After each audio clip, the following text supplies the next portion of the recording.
Nós tivemos uma geração analfabeta, que é a geração que está atrás de mim. Uma geração que tinha a 3ª, 4ª classe, certo? Em que tem como aspiração um carro e uma casa. E têm todo o direito a ter essa aspiração. Certo? Certo. E, portanto, a minha geração já tem maior consciência de tempos livres, já não anda a juntar para o carro e para a casa, tem viagem, conhece o diferente, etc. A geração da minha filha, que tem 20 anos, que é os Millennium, já viajaram mais do que eu em toda a minha vida, ainda só vão em 22 anos. Já foram à Ásia, já foram aqui, já foram além, etc. E esses estão, neste momento, a começar a ter essa consciência do transporte partilhado. Mas atenção, é a geração em que nós damos logo o carro. Andava por aí a tentar saber quantas vezes vão esmagar a ilusão e encará-la de viés. Olá e bem-vindos ao Falar Criativo, eu sou o Rui Branco e este é o podcast sobre criatividade e as pessoas transformam as ideias em algo de valor. A convidada desta vez é Ana Santos, é socióloga e antropóloga. E o episódio andou muito à volta sobre a questão da mobilidade, da questão de maneira como deslocamos e como isso afeta a relação que temos com o território e até com a economia do território. Até já. Olá Ana, obrigado por esta oportunidade. Obrigada. Há uma pergunta que eu faço a todos os convidados, é mesmo uma curiosidade, que é saber se na infância a criatividade estava presente de alguma forma, se havia hábitos artísticos, se havia o familiar em engenhocas, resolução de problemas. No fundo é isso que a criatividade também é. Como na minha infância, nós não tínhamos brinquedos, tínhamos que inventar tudo. E, portanto, só aí começava a questão criativa, que era com pratos partidos da cozinha, era com que fazíamos a nossa louça para brincar. Os tachos eram as latas de conserva vazias, fazíamos lume na laje, nos pequenos recantos das lajes, lume, metíamos areia, que era o arroz, ou seja, nós não tínhamos o aras, não é? Portanto, todos os brinquedos eram inventados, bonecas, tudo. E isso acha que ajudou para a vida? Ou seja, porque se não formos estimulados no resolver de problemas, até do aborrecimento, não é? As crianças, quando estão aborrecidas, inventam. Quando não sabes, inventas. E era isso que eu queria saber. Portanto, nós, de facto, inventávamos muito. E as armas, porque naturalmente que as crianças são todas iguais e gostam de brincar aos índios e cowboys, naquela altura, que era o que víamos inicialmente na televisão do clube, visto que não tínhamos televisão em casa, e, portanto, fazíamos com paus as armas.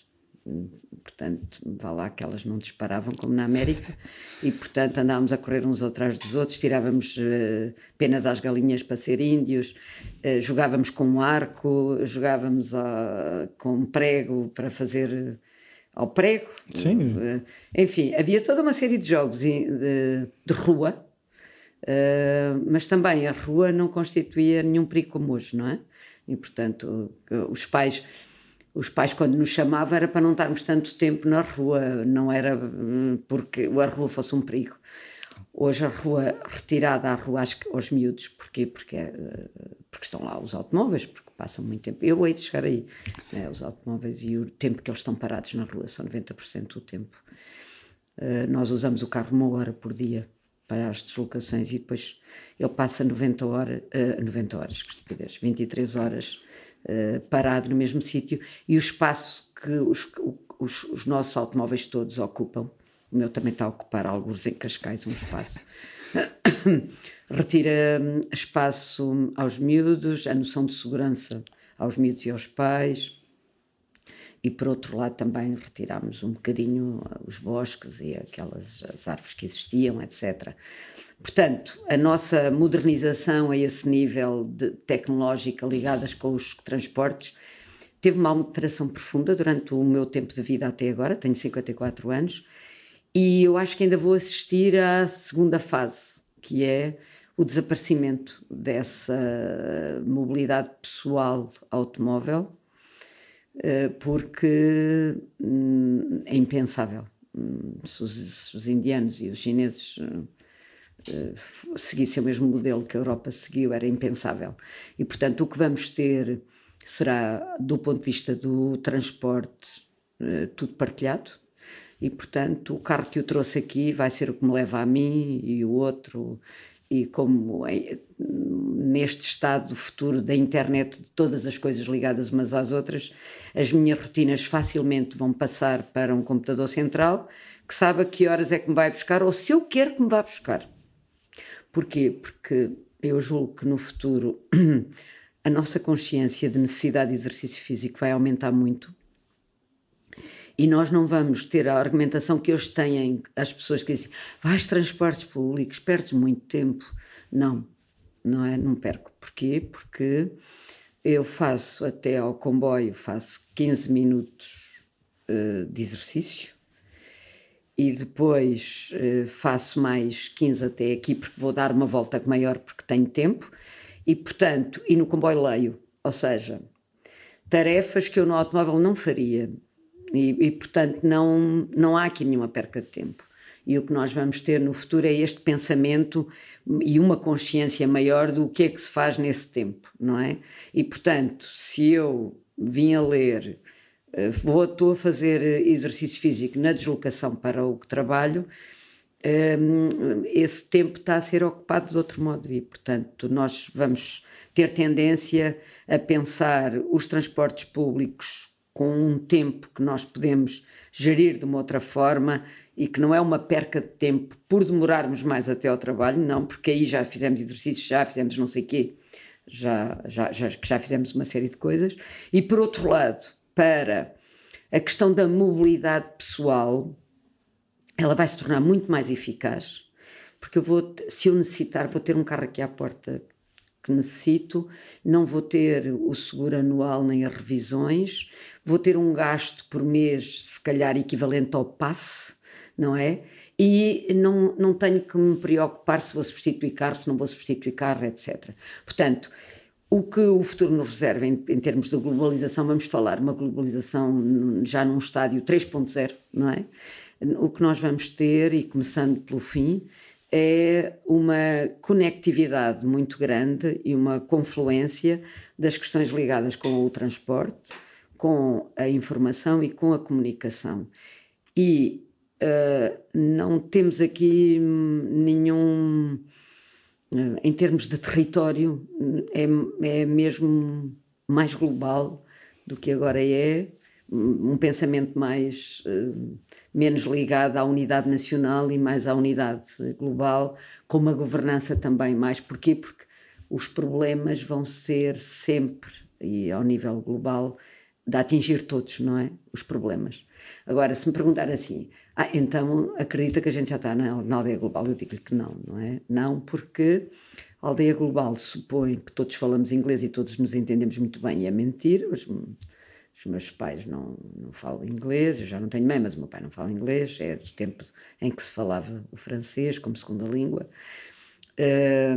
E por outro lado, ainda para além da língua, a internet.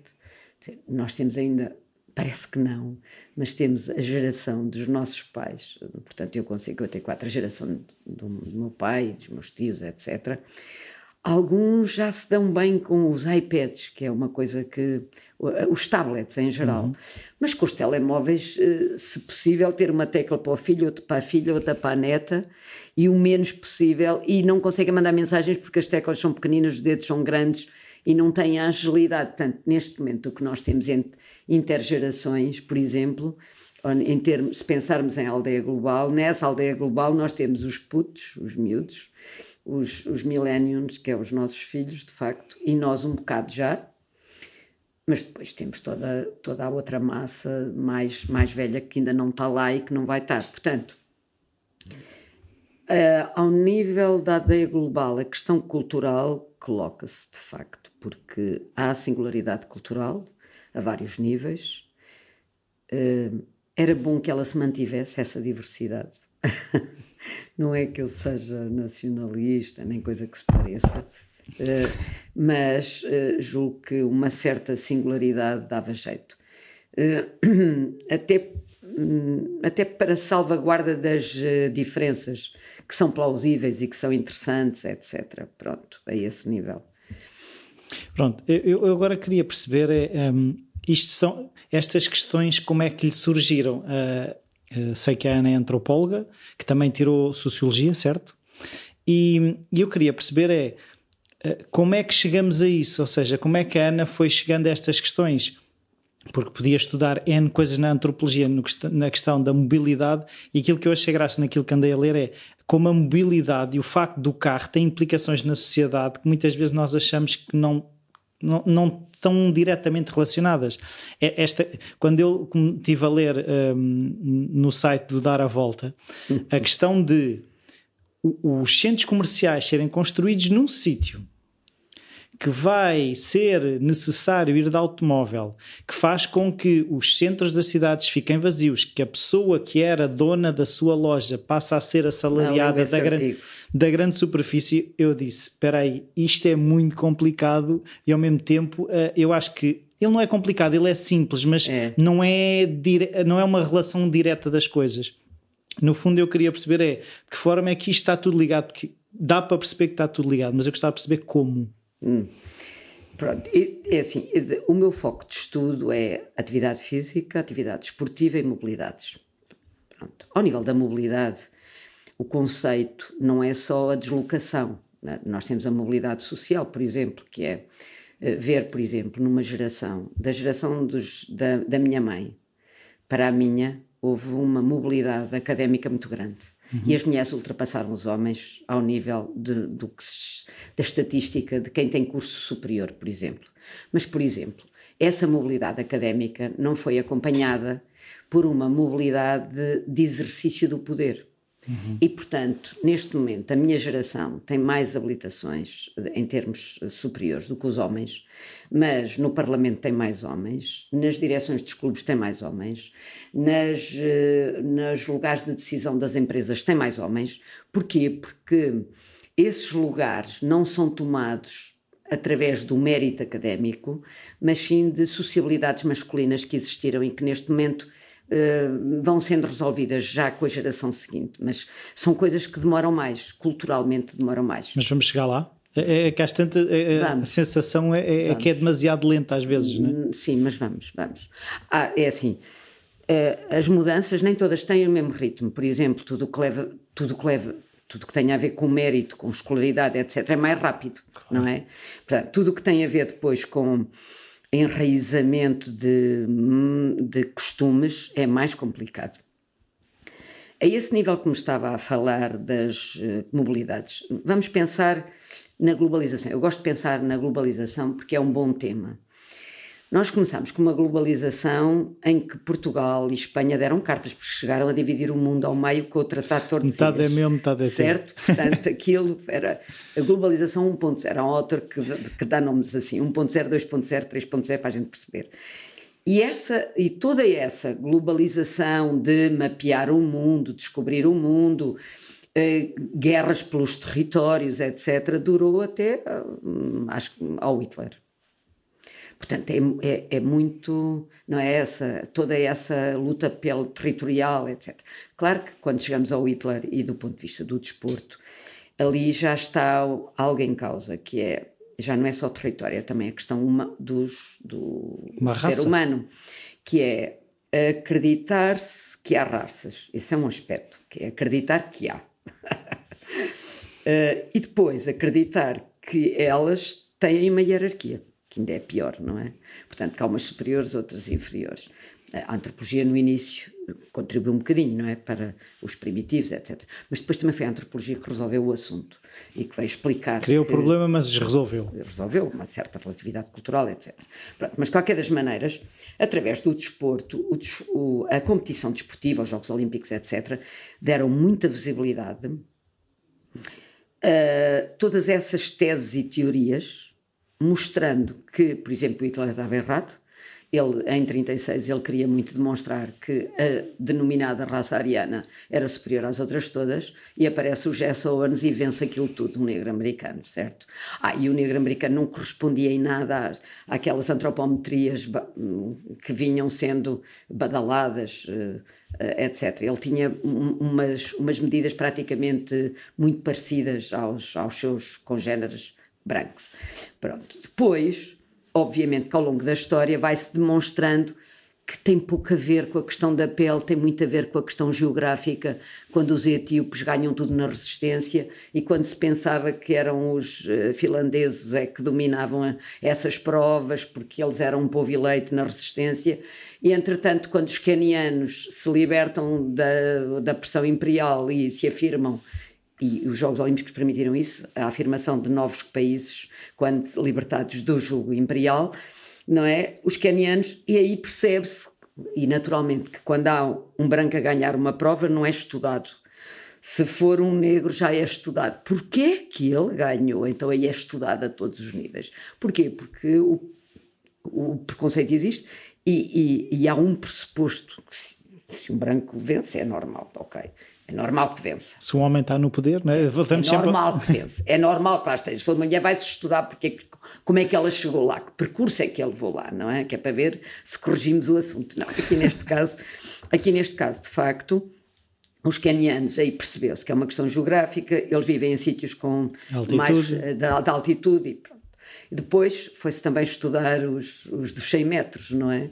Pronto, e aí também se percebeu que têm características muito particulares, mas de qualquer das maneiras criaram uma situação de figuras exemplares e no país os miúdos tentam copiá-los e, portanto, há uma base de recrutamento muito maior. Um bocadinho como o Ronaldo é esse exemplo cá, não é? Para os miúdos, sim.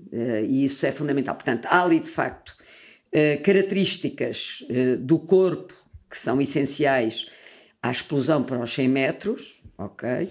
E depois há todo o resto de socialização da competição, de condições para a competição, porque os 100 metros é algo técnico, já exige, ao nível económico, um desenvolvimento diferente que não exige a maratona, que é só correr e às vezes até correm descalço, etc. Portanto,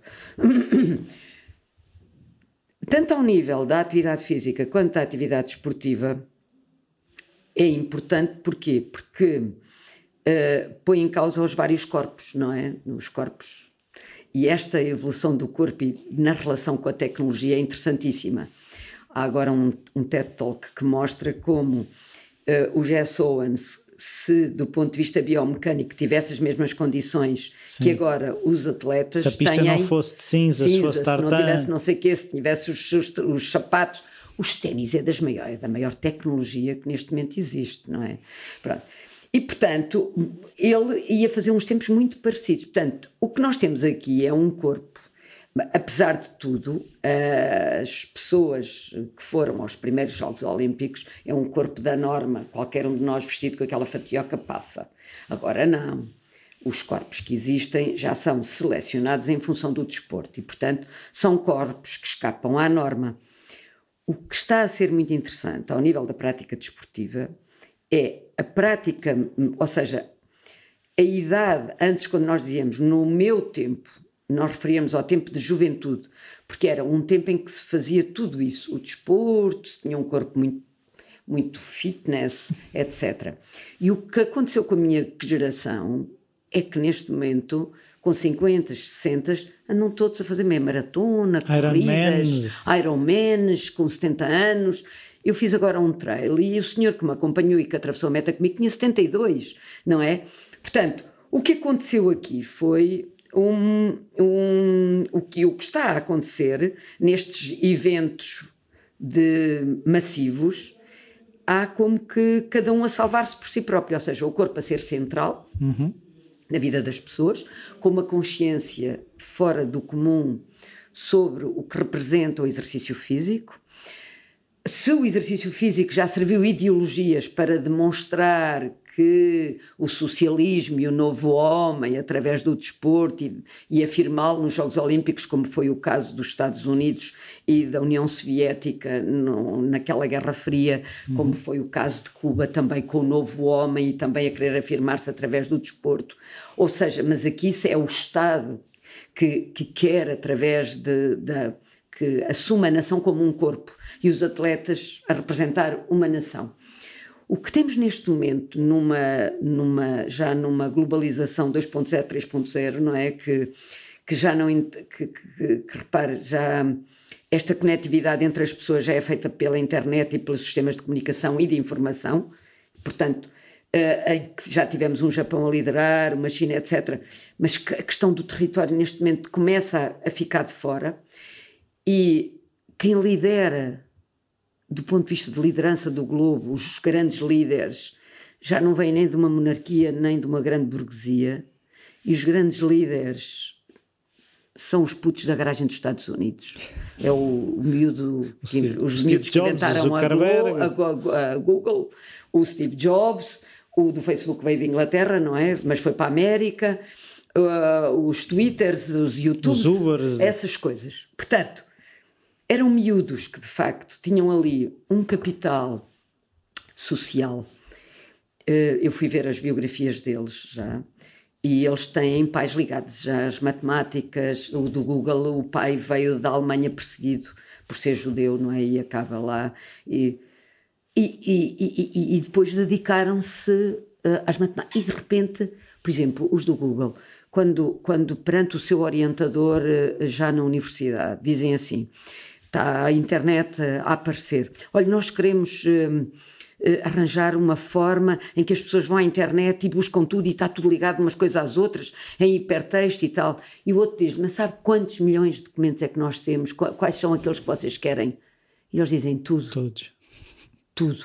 E passou a ser a unidade de medida e a unidade de mercado. Que é extraordinário. Ou seja, o corpo que era a referência de medida, o polegar, o pé, essas coisas, neste momento isso não interessa nada. Tudo. A Wikipédia é tudo. É feito por nós todos. E nós todos somos um algoritmo. E o corpo passou a ser também algoritmo biológico, por um lado, e depois temos o algoritmo da computação por outro. De um lado o Darwin, do outro lado o Turing, não é? E, portanto, estes dois, tanto o bioquímico como o eletrónico, neste momento juntam-se e temos a questão nesta globalização a 3.0, já não se trata de liberdade de expressão ligada ao humanismo, mas não é liberdade de fluxo de informação, o mais possível. Uhum. E então haver uma grande conectividade em termos de informação, em termos de comunicação e transporte. E isto tudo conectado, independentemente do território, e já não há aqui, como nós tivemos na primeira fase da globalização, Portugal, Espanha, os grandes impérios, a Holanda, a França, e depois, numa segunda fase da globalização, os países como o Japão. Não, nesta terceira fase que se adivinha e que vai começar, é como se voltássemos a um novo medievalismo. Porquê? Porque o que está a crescer são as cidades e a urbanização, os sistemas urbanos, megacidades. Então o que vai acontecer? Uma outra unidade que não seja a nação. Uhum. E é aí que eu questiono os meus alunos, não é? Onde é que ficam os Jogos Olímpicos? Porque os Jogos Olímpicos apareceram nesta transição da era da globalização 1.0 para 2.0, em que a nação é determinante como ideia, fim do século XIX, que é quando é inventado o desporto, certo? Em que a questão, repara, o Pierre de Coubertin, a ideia dele era a questão da paz, e haver aqui uma recuperação dos Jogos Olímpicos da Antiguidade, em que há uma ética ligada à ação, ou seja, uma ética do agir. Eu vou confrontar-me com o meu inimigo, mas eu não o mato. E numa próxima, ele pode me confrontar a mim e eu perder, mas também não saio morta. E, portanto, há aqui, não é? E os Jogos Olímpicos dá para perceber estas mudanças. Por exemplo, os Jogos Olímpicos de Londres, para mim, marcou muito aquela cerimónia de abertura, aquele ritual. Aqueles rituais das cerimónias de abertura chegam a custar 1/3 do que eles gastam nos Jogos Olímpicos. Porquê? Porque é naquele ritual que se afirma toda uma cultura, ou do país ou da cidade que se está, no caso de Espanha, é a cidade de Barcelona. Não é tanto o país, porque eles são muito divididos a esse nível. No caso de Londres, o que demonstrou ao mundo inteiro, reparem, a Grécia serviu de inspiração ao Pierre de Coubertin, mas a cultura mundial veio daqui. E mostram vindo da terra, até me arrepio, não é? Mostram vindo da terra o quê? A Revolução Industrial. E eles, aquilo tudo a brotar da terra, e depois brota também o sistema de saúde e do take care, a parte social, com aquelas camas, com aqueles hospitais, com aquilo tudo. Vejam como é que nós montámos um sistema de saúde nacional, etc., e como herdaram. E depois a música também, olhem lá os Beatles, os Queen, etc. Desculpem lá, não é esta a vossa base de todos? O que é que a Grécia tem a ver? E eles demonstram isto ao mundo inteiro e nós ficamos, uau! E quem é que inventou o desporto moderno? Quem foi? Os ingleses também, não é? A maior parte dele. Claro que a América teve outras invenções e a parte do ciclismo e da bicicleta tem a França e a Alemanha a meter-se no assunto, bem como a América também, por causa das patentes, das rodas e dos pneus e das câmaras de ar, etc. Portanto, isto é muito interessante balancear isto tudo, não é? E agora que nós estamos a passar para uma nova unidade territorial, como é as grandes cidades e os grandes centros urbanos, nós temos que conseguir o quê? Outro tipo de mobilidades mais eficazes e mais interconectadas entre si. Sim, mas uma coisa que eu queria perceber é até que ponto é que faz sentido, por um lado, questiona-se esta questão de juntarmos todas as pessoas no mesmo sítio e criar esse problema de estarem todos a viver no mesmo sítio, não é? Porque Mas não é um problema, é uma vantagem. É uma vantagem. É, porque cria maior eficácia nos recursos que são partilhados entre si. Repare, se você morar no Barreiro e eu morar em Cascais, um carro partilhado é uma loucura de um lado para o outro. Se todos morarmos no centro de Lisboa, nem precisamos, andamos a pé. Ou seja, a concentração de pessoas num mesmo lugar pode não ser um problema, naturalmente que por vezes é, não é? Uhum. Mas pode não ser um problema. Ou seja, a dispersão, repare, o que é que nos causou um problema de facto? Foi a dispersão.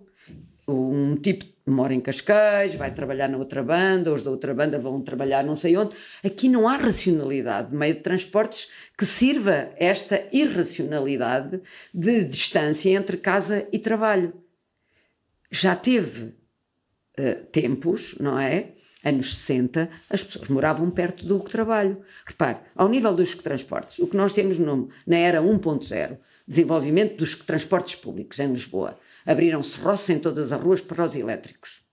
E é essa a grande transformação. E, ao nível dos comboios, rede de comboios para todo o lado.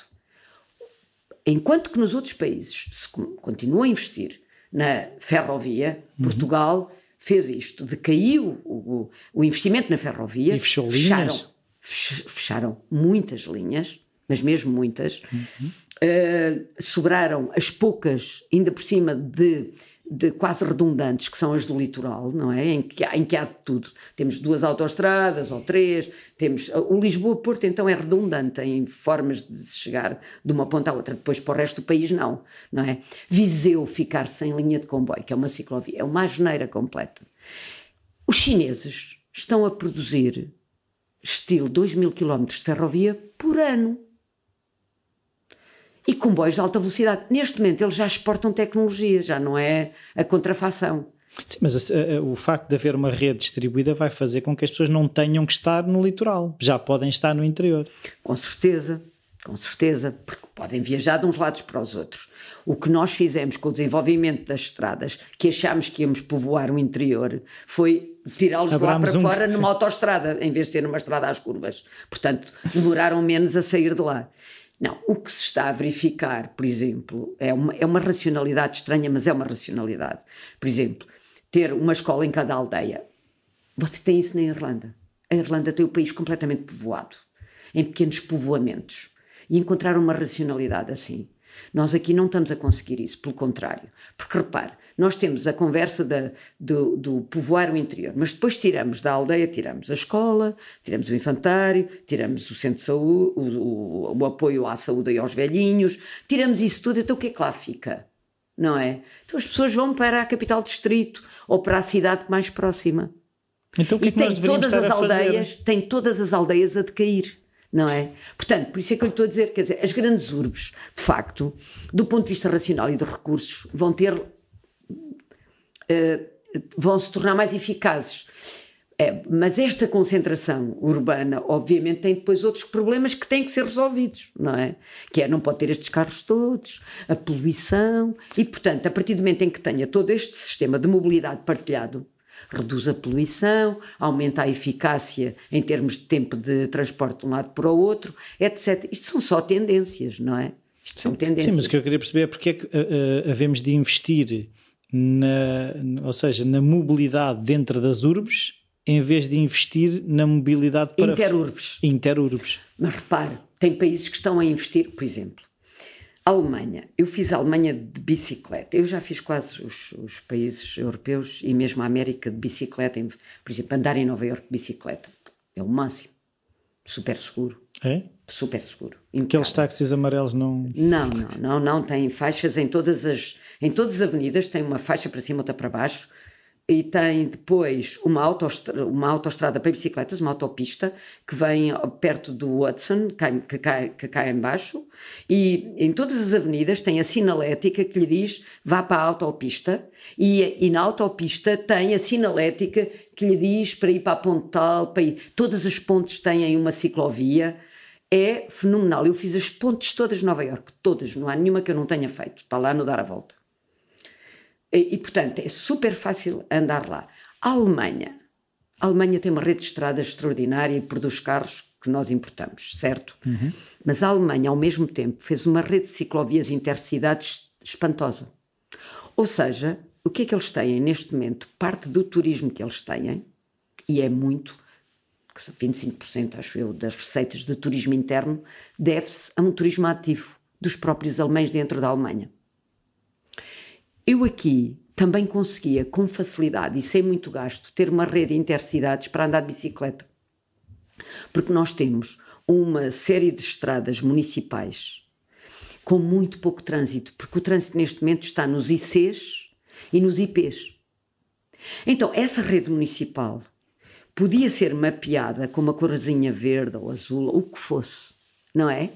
E fazíamos uma rede de intercidades de turismo ativo que não só potenciava o Portugal para viajar, como possibilitava ao estrangeiro que tem neve a maior parte do tempo lá e que Portugal era o único sítio plausível para viajar de bicicleta. Nós não fazemos isto porque, do ponto de vista político, além de não termos muitos dados, e agora eu vou aqui para os dados, porque neste momento e no tempo que se avizinha da globalização 3.0, os dados são super importantes. Repare, todos nós, como eu, tenho um relógiozinho que vai dando os meus dados biométricos à Apple. Mas o meu presidente da Junta de Cascais e o meu presidente da Câmara de Cascais não têm dados nenhum sobre a minha mobilidade, nem sobre o meu exercício, nada. Agora pergunto-me assim, então como é que eles planeiam a atividade física e a atividade desportiva na sua Câmara Municipal? Não faço ideia. Não têm dados? Tem umas pessoas às vezes com umas placas a contar carros. Entende?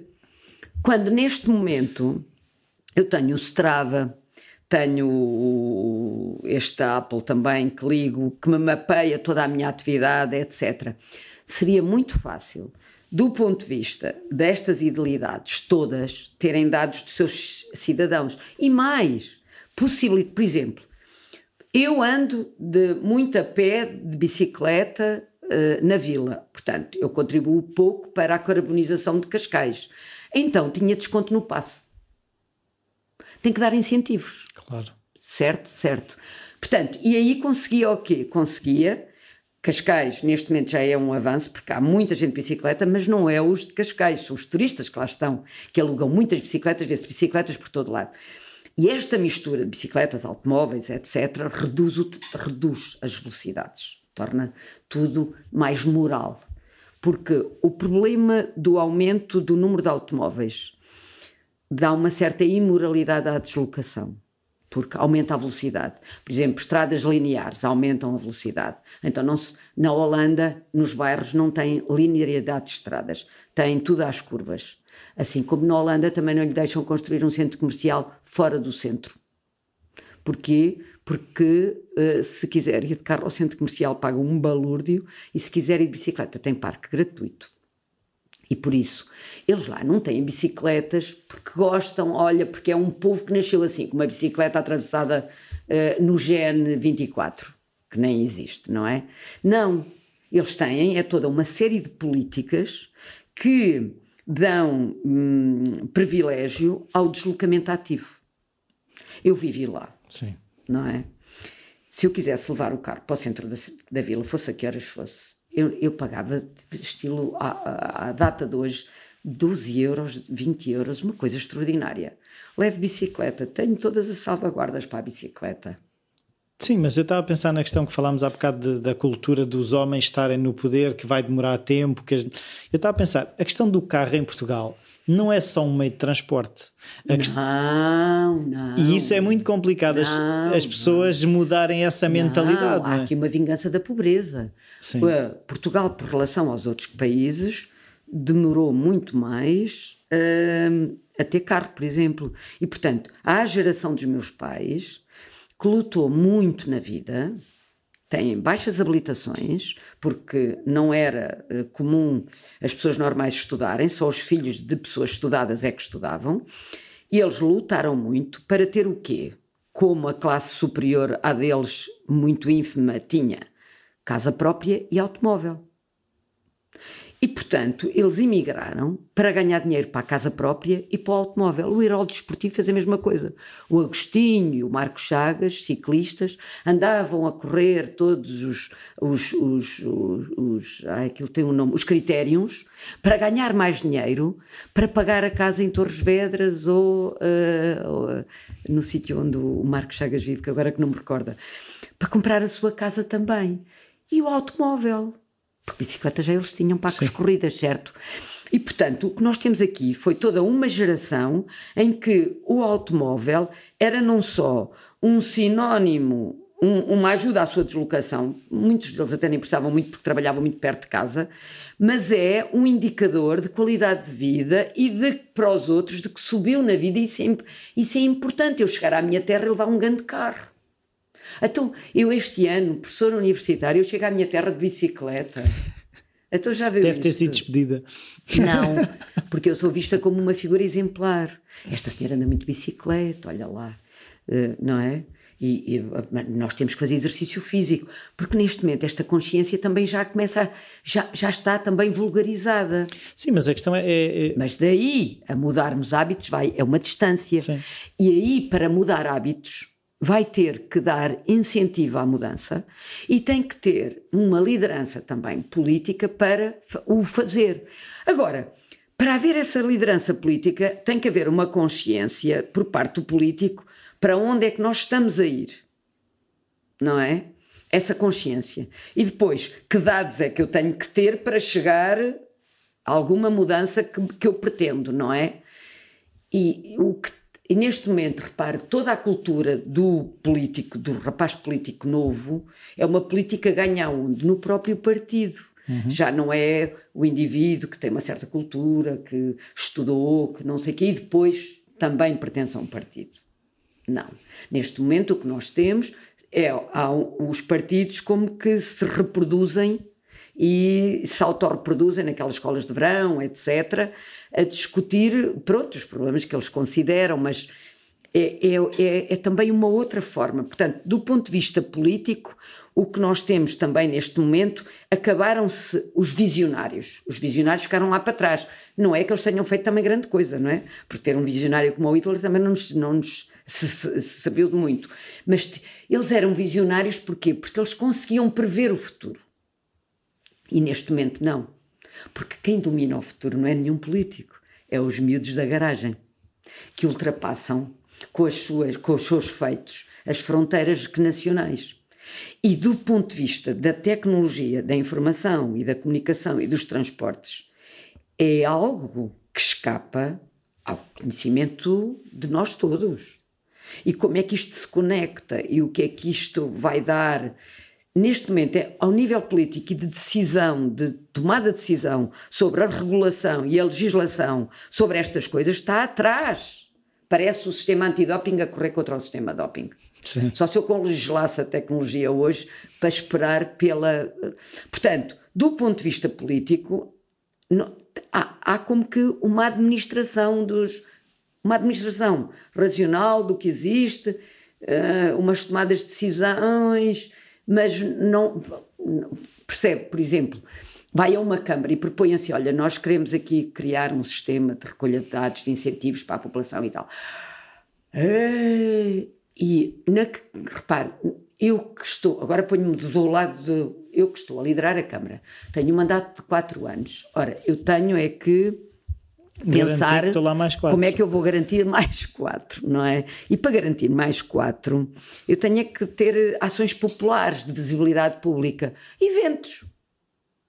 Sim. Eventos. Festivais disto, festivais daquilo. E passo os dias assim, eu atrás dos eventos, a tentar, olha, aqui o espaço público aqui, é necessário ali, é não sei o quê, e pronto. Ficamos um bocadinho assim. Do ponto de vista das mobilidades, é a mesma coisa. Então, esta rede de intercidades que existe na Alemanha, eu já nem falo da Holanda, que existe em França, não é? São modelos que estão na internet, que se copiam com muita facilidade. E que nós conseguíamos aqui pôr um observatóriozinho a gerir isto tudo, com líderes locais que nos permitissem ver como é que a rede está a ser feita. E do ponto de vista do mapeamento, não era uma coisa difícil. Eu dei a volta a Portugal de bicicleta o ano passado, com o projeto Dar a Volta. Dei a volta a Portugal. Eu vi que houve pequenas estradas ali. Eu entre a Guarda e Bragança, houve dias em que se vi 2 carros foi muito. Portanto, são estradas super seguras para eu andar. E se eu meter uma sinalética a dizer está numa via verde em que a prioridade é a viagem da bicicleta, portanto tem que ir devagar, porque senão, do ponto de vista do acidente, há uma responsabilização do condutor, atenção, não é? Portanto, são pequenas coisas que se alteram tanto no código da estrada quanto nos mapas e que consegue com isso criar essa tal mobilidade ativa de pequenos centros para grandes centros, que não seja só o automóvel, por exemplo. Sim, mas há uma coisa que é assim, as pessoas assim, eu falo com as pessoas e se eu perguntar se as pessoas preferem uma ciclovia na Marginal ou mais comboios, as pessoas vão responder mais comboios. Eu também. Eu quero um comboio bom, claro, obviamente, porque leva muito mais pessoas. Claro. Mas é assim, o futuro não é isso. O futuro é tudo. É o tudo dos outros. O tudo vai estar em tudo. Exatamente. É comboio, é também a estrada, obviamente, mas é também a ciclovia, percebe? E é também a moto partilhada, e é também não sei o quê. É o tudo é que lá tem que estar. Porquê? Porque quando eu dou força a todas as opções, eu diluo e melhoro a vida a todas as pessoas. Por exemplo, eu tenho aqui colegas que gostariam de ir de bicicleta para a faculdade porque moram em Oeiras, porque moram em Carcavelos, etc. Para os tipos que andam de carro e que só gostam de andar de carro, tinham 6 ou 7 pessoas a menos na fila, porque vinham de bicicleta. Para as pessoas que não gostam de comboios com muita gente, eu viria sempre de bicicleta de Cascais até aqui, com uma ciclovia. E às vezes mas venho pelo interior. Agora, é assim, então eu venho de bicicleta, venho pelo interior a subir e a descer. E os carros, que só usam a musculatura do pé para acelerar, é que vêm em regime plano pela Marginal. Porque eu quando venho pelo interior tenho que fazer a subida de Passo de Arcos, tenho que fazer a subida em Oeiras que Santa Amaro, enquanto que se vier pela Marginal, não, eu venho de nível. Então, um carro que é motorizado anda de nível. Eu que ando de bicicleta, ando a suar as tupinhas num eletrocardiograma que é a minha estrada. Percebe? Portanto, ou seja, há aqui uma irracionalidade. Porquê? Porque, de facto, a globalização 3.0 é uma confluência de tudo. Eu dou muitos dados biométricos de mim próprios em troca de apps, mas essas apps também me facilitam a vida porque me dão consciência do meu próprio organismo, que também já é um algoritmo bioquímico, etc., não é? Mas que me permitem, em termos de consciência, eu acompanhar um bocadinho a inteligência da computação. Porque se eu perco a consciência total do meu papel e da minha humanidade, a inteligência computacional vai ocupar esse espaço todo. E nós temos que ir todos para o meio. Tanto em termos de evolução do corpo, eu vou ter de facto um super body, um super mind, vou ter isso tudo. Os nossos corpos vão ficar um bocadinho robotizados, obviamente. Vamos ser cyborgs? Vamos ser um bocadinho cyborgs. Eu já sou um bocadinho cyborg. Você tira-me um raio-x e só vê parafusos na minha boca. Já temos óculos, não é? Óculos, e vamos ter o Mirror, Black Mirror, da Netflix, mostra bem o futuro, que é nós termos pequenos chips que nos fazem projetar a nossa memória, por exemplo, pequenos chips em que nos mostram a pontuação, como no Facebook, os likeinhos. Quando os meus alunos dizem, professora, mas os robôs não têm sentimentos, vocês não sejam malucos.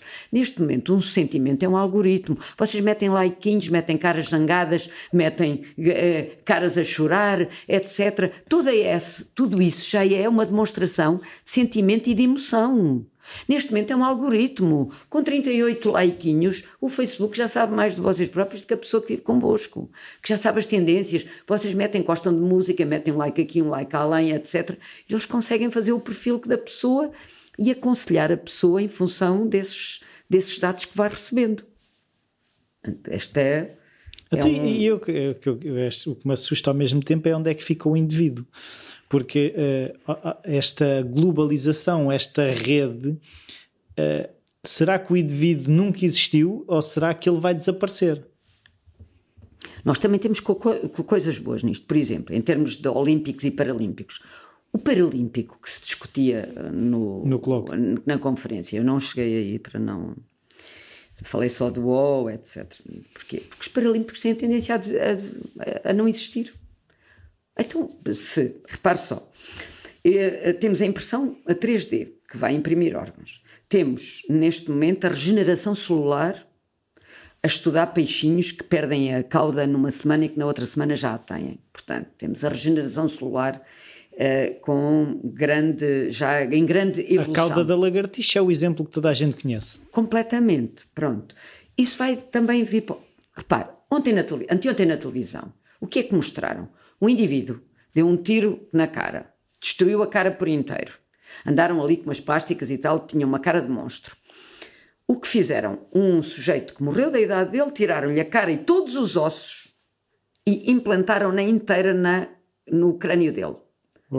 Tem no telejornal de há 2 dias atrás.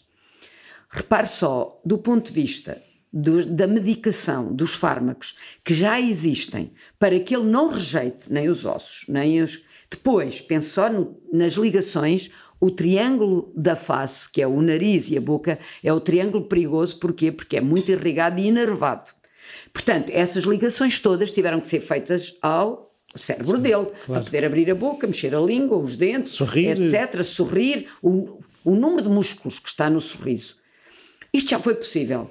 Uma perna, canja, um braço, o que é que isso vai custar? Entende? Portanto, depois temos a questão genética e do genoma. A ex-mulher do indivíduo da Google, neste momento, $90, tem um kit, cospe lá para dentro, manda para lá e ela manda-lhe o seu genoma e vê... O 23andMe, não é? É, exatamente. E vê de onde é que vem toda... E aí descobre que a questão da raça, de facto, biologicamente já estava demonstrado que não existia, e aí descobre de que zonas do globo é que os seus genes vêm, que isso é muito interessante. Ela, neste momento, arranjando o patrocinador que ela pretende e tendo aqueles kits à borla, repara o poder com que vai ficar aquela empresa, que é toda a malta a mandar o seu cuspe e ela vai ficar com aquele genoma. Ok, em troca você tem a sua história pessoal, todo contente, mas ela fica ali com uma base de dados, não é? Que pode vender para estudos científicos ou não, não é? Pronto, mas fica...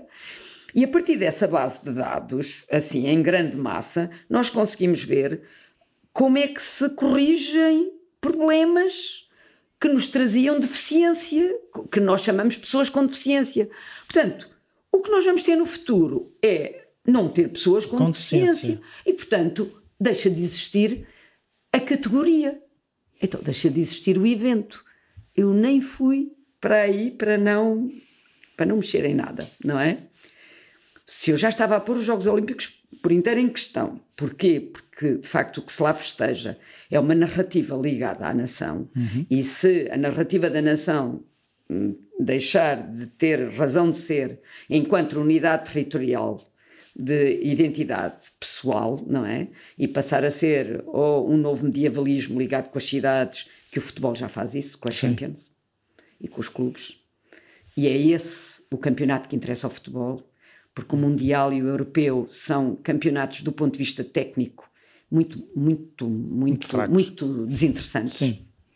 Aliás, são os clubes que pagam os jogadores e, portanto, odeiam que eles vão representar a nação e que se elejem. Sim, eles é que alimentam a máquina, os clubes, não é? Exatamente, são eles que pagam. Não me estraguem o carro. Exatamente. Não façam riscos no carro. Exatamente. Portanto, no futebol isso já aconteceu. E, de facto, o desporto, quando dizem o desporto é reflexo da sociedade, não é nada. Ora anda à frente, ora contesta, ora inverte. Quando o Brasil ganha campeonatos do mundo, está a inverter completamente. Porque do ponto de vista social e de economia, etc., o Brasil não está em cima a maior parte das vezes. E, no entanto, do ponto de vista do futebol, afirma-se. Portanto, o desporto não reflete. Muitas vezes mete em causa e anda até mais à frente. E no futebol isto é bem demonstrado. Assim como os corpos dos olímpicos também. Os corpos dos olímpicos, do ponto de vista tecnológico. O que é que o ser humano quer, no ponto de vista da competição desportiva? Negar a natureza. Nega a natureza e os limites da natureza para os quais fomos feitos. E temos o Nelson Évora a saltar 17 ou 18 metros. O Nelson Évora já é, por si só, indicador de que a representação nacional é internacional, ponto. A maior parte dos nossos atletas que tiveram agora medalhas nestes últimos tempos não nasceram em Portugal. E não tinham que nascer, é uma representação internacional da nação. Então, mas uma coisa que eu queria perceber é, vamos ficar todos mega atletas? Todos não, há sempre uns mais que outros, não é? Mas, ou seja, se nós vamos andar aqui neste misto de andar a tirar peças e aumentar a performance, até que ponto é que não vamos cair? Há sempre características pessoais, julgo eu, que se manifestam em certos casos. Um tipo nascer muito alto. Eu posso é fazer tipos muito altos, já para o efeito. Mas aí há sempre... Se nós tivermos consciência... E não vão todos crescer muito altos e musculados. Repare, se nós tivermos consciência de que essa manipulação traz questões éticas perigosas para o desenvolvimento da condição humana e para a afirmação da condição humana, porque pode-se perder a condição humana, não é? O que é que nós temos que ter neste desenvolvimento tecnológico? Essa consciência. Porque com essa consciência, porque de facto a inteligência da computação vai aumentar. É fácil. E esta inteligência e esta computação pode alterar-nos a nossa consciência, na medida em que nós vamos nos basear na inteligência dos computadores para tomar decisões. E se a autonomia do logaritmo for muita, do ponto de vista de inteligência e de relação, etc., pode-nos aconselhar coisas que não nos interessam nada para a condição humana. Portanto, aqui é uma luta gira, que é ter consciência por um lado e inteligência por outro, não é? E como é que nós conseguimos ter inteligência para conseguir ter consciência de que, atenção, até agora está nas nossas mãos, mas daqui para o futuro pode não estar. Sim, nós ainda programamos as máquinas até um certo ponto, não é? A partir do momento, se calhar, já são máquinas a programar máquinas e por aí adiante. Neste momento temos um algoritmo a ensinar outros algoritmos já, sim, não é? Pronto. Portanto, por um lado nós temos a realidade virtual que nos permite aumentar a nossa consciência e nos torna a nós com uma forma de aprender mais rápida, não é? E de resolver problemas. Mas o outro lado da moeda é o jogo virtual, que é aquele que só utiliza os polegares e tem um excedente de músculos muito grande. Sim. E tem obesidades muito grandes, não é? Pronto, e isto vai ter que ser resolvido. Mas vai ser resolvido, ou seja... Repare só, sim, eu corro 1 hora. A maior parte das pessoas não gosta de correr e eu também não sou assim uma apaixonada, não é?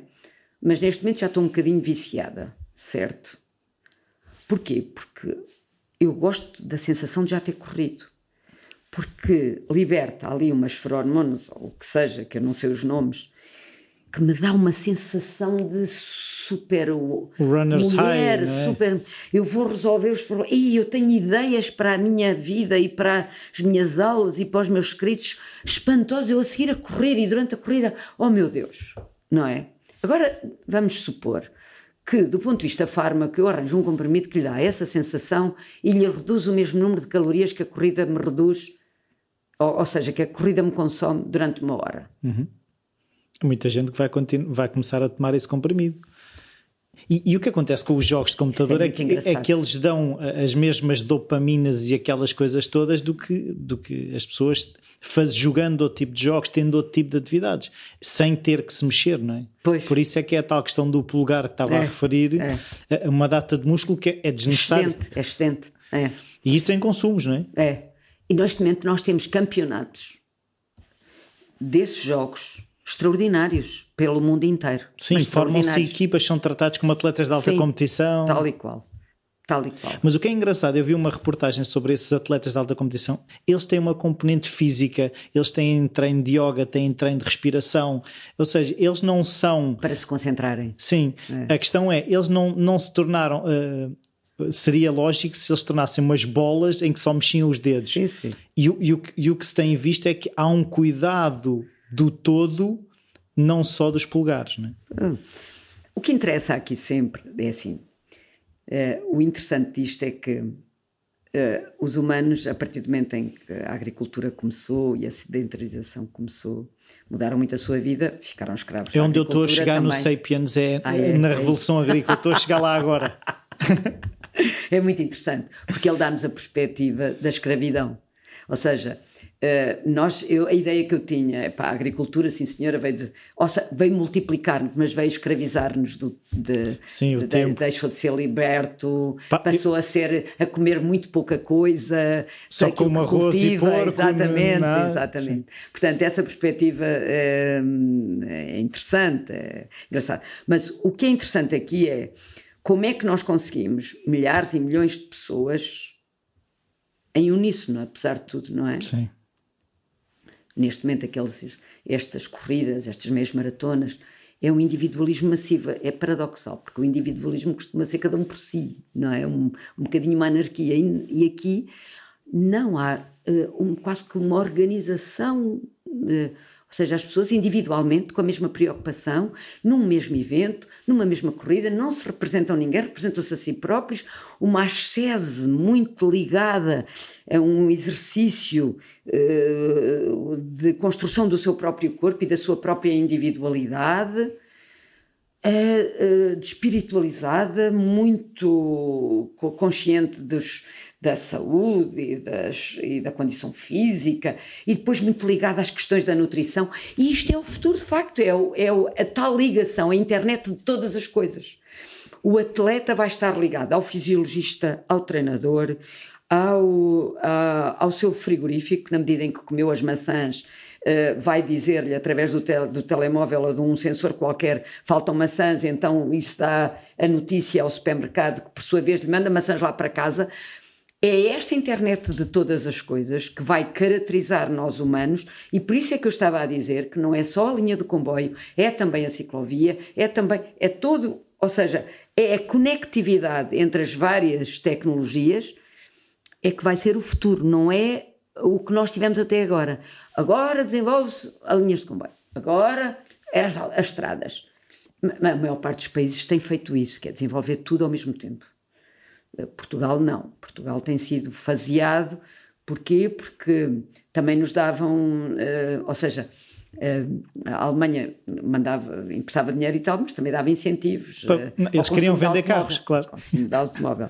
Mas também nós, por opção, não é? Podíamos ter feito outras coisas. Então, e o que é que nós, ou seja, aquilo que eu quero perceber é o que é que nós podemos fazer, ou de que forma é que nos vamos preparar, ou nem é preciso preparar-nos, porque quer que nós queiramos ou não queiramos, vai acontecer. Sim, há coisas que vai acontecer mais tarde ou mais cedo. Por exemplo, os transportes partilhados, a trotinete, a bicicleta, acho um piadão vir nos jornais, a trotinete teve não sei o que, assim, está bem, até os automóveis que matam não sei quantas pessoas, percebe? Em 13 anos de guerra colonial, nós tivemos 9.000 mortos só de jovens nascidos aqui, tirando os jovens nascidos nas colónias, porque os de cá estavam a guerrear contra pessoas de lá, e morreram muito mais, se calhar, do que as de cá. Mas só pensando nestas que viajaram para lá e que morreram, neste momento, nos mesmos 13 anos, já morreu mais jovens de desastre automóvel durante esse período.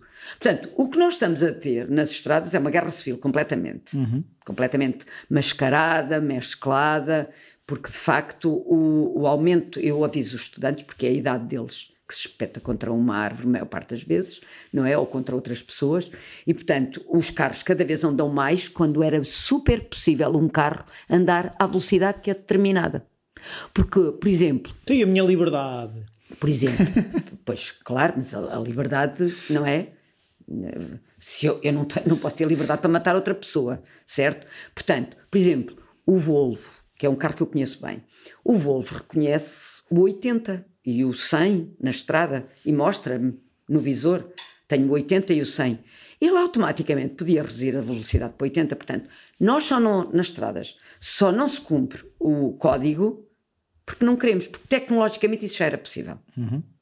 É só porque não queremos. Mas nós fazemos o contrário, nós partilhamos onde é que estão os radares, partilhamos a informação de como ludibriar legalmente. Sem comentários. Porque depois, quando temos um ente querido que morreu do desastre automóvel, a gente começa a ver a vida de outra forma e a procurar outras coisas e vamos para a Associação de Apoio à Vítima e também para a ACAM, não é? E aí nós percebemos que é doloroso. Eu moro em Cascais e ao fim de semana custa-me muito ver jovens da idade da minha filha em cadeira de rodas com a família toda à volta. Porquê? Porque são jovens que tiveram acidentes de automóveis e vão para Alcoitão. Sim. E portanto, e isso é penoso, que é de um minuto a vida alterar-se completamente. Estes que ainda sobrevivem, não é? Pronto, e que agora esperam que a tecnologia lhes recupere o andar e poderem correr, etc, etc. Pronto. E mais tarde ou mais cedo isso vai acontecer, mas se calhar vai demorar ainda um bocadinho, certo? Pronto. Uma coisa é falar do futuro e do que vai acontecer em termos de corpos, outra coisa é quando a gente tem um acidente hoje e amanhã não consegue resolver esse problema. Portanto, do ponto de vista tecnológico, isso já podia estar resolvido, só não está porque as pessoas não querem, pura e simplesmente, não é? Porquê? Porque o que é vendido às pessoas muitas vezes é velocidade. Por exemplo, as pessoas podem viver mais perto do emprego, mas em geral, mas olhe que nós aqui vendemos-lhe a casa mais em conta e maior, não é?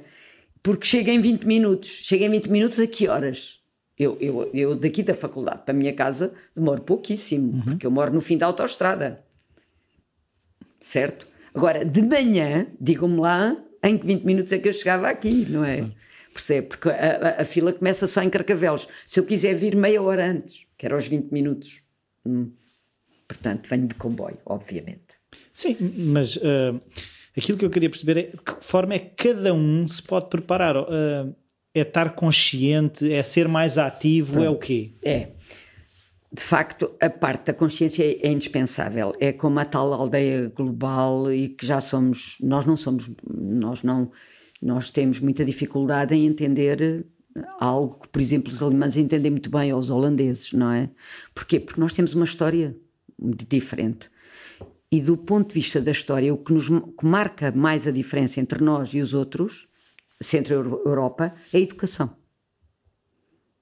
Nós tivemos uma geração analfabeta, que é a geração que está atrás de mim. Uma geração que tinha a 3ª, 4ª classe, certo? Em que tem como aspiração um carro e uma casa, e tem todo o direito a ter essa aspiração. Certo? Certo. E, portanto, a minha geração já tem maior consciência de tempos livres, já não anda a juntar para o carro e para a casa, tem viagem, conhece o diferente, etc. A geração da minha filha, que tem 20 anos, que é os Millennium, já viajaram mais do que eu em toda a minha vida, ainda só vão em 22 anos. Já foram à Ásia, já foram aqui, já foram além, etc. E esses estão, neste momento, a começar a ter essa consciência do transporte partilhado. Mas atenção, é a geração em que nós damos logo o carro. Não é? É a geração que nós damos logo o carro. E o que eu noto, por exemplo, nos meus estudantes é possível então eu todos os dias pensar na minha mobilidade como não é o carro a opção. E o que nós temos do ponto de vista do país e da educação é a opção pessoal que os miúdos aprendem, desde pequeninos. O carro. O pai vai levá-lo à escola, está lá numa fila até o entregar no portão, não vai metê-lo no início da rua ou no início do bairro e a criança estafar-se ou ser raptada, porque nós vemos muitos filmes, não é? Porque é mais de filme do que outra coisa. E, portanto, os miúdos são metidos ao portão, com um cartãozinho para não sair, um stress. Pronto. E estes miúdos, estes millennials, cresceram no banco de trás do automóvel. A querer passar para o banco da frente, não é? Claro. Portanto, ao nível do exemplo, o que nós temos no dia-a-dia é isto. E a escola, que história é que lhes conta?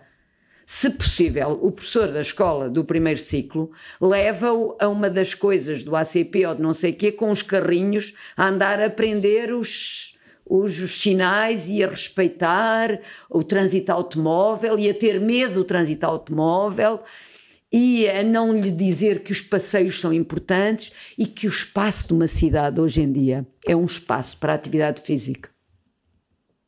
É o maior ginásio que nós temos democrático de prática de atividade física neste momento são as cidades.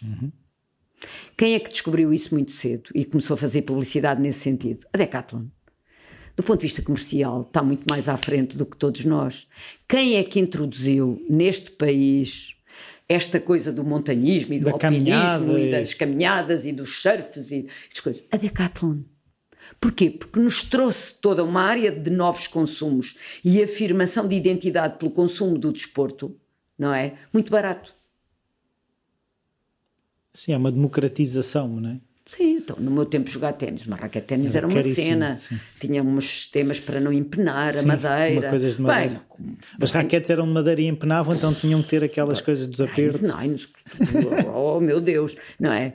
Neste momento vai à Decathlon por 3 euros, compra uma raquete ou por 4, ou porque seja, tem as bicicletas todas, tem para todo o terreno, tem isto, tem aquilo. Mas, então, porquê é que estamos mais sedentários? O maior símbolo que nós temos neste momento de modernidade é os ténis e o telemóvel. Sim. Não há ninguém que não tenha uns bons ténis aplicados a isto ou àquilo ou ao outro.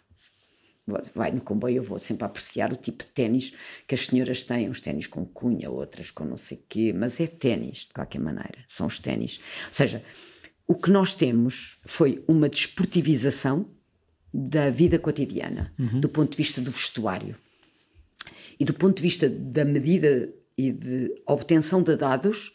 As grandes empresas, Google, Apple, conseguiram isso através do vestuário, dar-nos relógios que nos medem tudo, dar-nos umas pulseirinhas, agora as t-shirts também já medem o suor, uns headphones que medem a pressão e que medem também a questão do sono e que também medem a tensão arterial, etc. Tudo se veste. E miniaturas, não é? E, portanto, estas grandes empresas vão modelando o nosso cotidiano e vão-nos criando outros hábitos.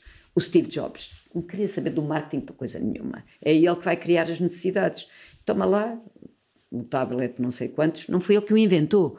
Ele pegou, foi nessa ideia e transformou-a numa forma de design muito mais engraçada, com uma facilidade de utilização muito mais para a frentex, e devolve ao parceiro, e agora ficamos todos dependentes dessas coisas. Portanto, o que nós consumimos é isso, extravasa. E, portanto, nós vamos chegar lá, não é?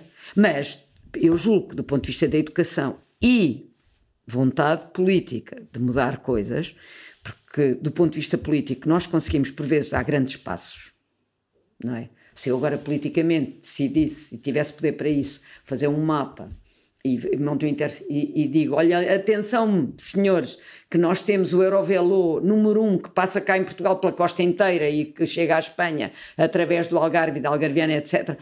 Não é? E a maior parte das vilas nem sabe que lá passa o Eurovelo. Nós chegamos a Lisboa, aeroporto de Lisboa, no verão, e vê uma data de pessoas a trazer as suas bicicletas e as mochilas, etc. Vão ao turismo. Onde é que daqui, como é que a gente vai para o Eurovelo que começa na Costa da Caparica? Ninguém sabe. Pois não. Ninguém viu. Ninguém conhece. Não é? Do ponto de vista do turismo, também há aqui como que uma ignorância da variedade e daquilo que nós conseguíamos de diversidade e de diversificação da oferta. Está bem, mas nós por outro lado é assim, não sei se ainda é também essa coisa de termos estado um bocado longe da educação, termos essa geração analfabeta, nós só queremos aparecer em coisas que pareçam que somos muito inteligentes, ou seja, eventos de tecnologia, todos esses eventos culturais é que nós queremos parecer inteligentes, ou seja, ter uma boa estrada de bicicletas, isso em nada nos eleva supostamente, não é? Não dá visibilidade a uma política pública, Sim. É só isso. Mas eu julguei que mesmo os políticos, por exemplo, numa reunião, porque Lisboa está a concorrer a ter cá o Congresso Internacional que se chama Velocity. E lembro-me que se aplicava já a Wise Cities, que é cidades inteligentes, não é? Pronto. E o Presidente da Câmara, um destes dias, já falava em Wise Cities. Ouviu um assessor, o assessor ouviu noutro sítio qualquer. Portanto, esses conceitos acabam por entrar. Nós, neste momento, somos grandes especialistas a escrever. Nós temos o PAMUS, são todos muito bem elaborados. Planos de mobilidade urbana sustentável. Lê aquilo e fica, bolas, caramba! Somos muito bons. Sim, porque depois aquilo copia-se tudo, é como os projetos de escola, aquilo tudo se copia, tudo se... Copy-paste. É o copy-paste, entende? Mas depois, quando vai haver, então e agora, uma rede de ciclovias com uma sinalética, a ciclovia que começa no Campo Grande vai até onde e quantos quilómetros tem? Não tem a sinalética, indispensável. Porque qualquer por exemplo, eu estou em Nova Iorque, saio de casa e tenho assim, logo à frente, no primeiro cruzamento, até à autoestrada de bicicletas, são 2 km e é só, e tem a seta, vá por aqui. Mas se quer ir para Brooklyn, a ponte de Brooklyn, siga em frente. E pronto, isso está em todos os cruzamentos. Chega à autoestrada das bicicletas, cá em baixo, junto ao rio, não é? E tenho saída para as ruas de 52 a 54, é aqui que tem que sair. Quer sair para a ponte de Brooklyn, é aqui. Quer sair para a ponte de Washington, que é aquela mais à frente, é aqui que sai. E depois, a partir do momento em que sai, em todos os cruzamentos tem a sinalética a indicar ponte de Brooklyn, é por aqui. Não tem que ir nem com mapas, nem com nada.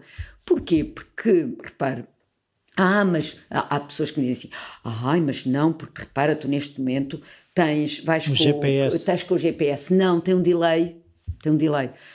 Quantas vezes eu tive que voltar atrás porque estava enganada no caminho. E depois é amassador andar a viajar assim. É amassador. É amassador. As pessoas já fizeram um inquérito e as pessoas continuam a depender de alguns mapas e também a depender da sinalética. Eu vou em viagem e vejo, por exemplo, eu fiz a do Danúbio, a ciclovia do Danúbio, que atravessa só 4 ou 5 países. Portanto, eu fiz a parte alemã, não é? Que conforto que é eu estar sempre a ver o meu seisinho com as bolinhas, com as estrelinhas, porque é uma Eurovelo número 6.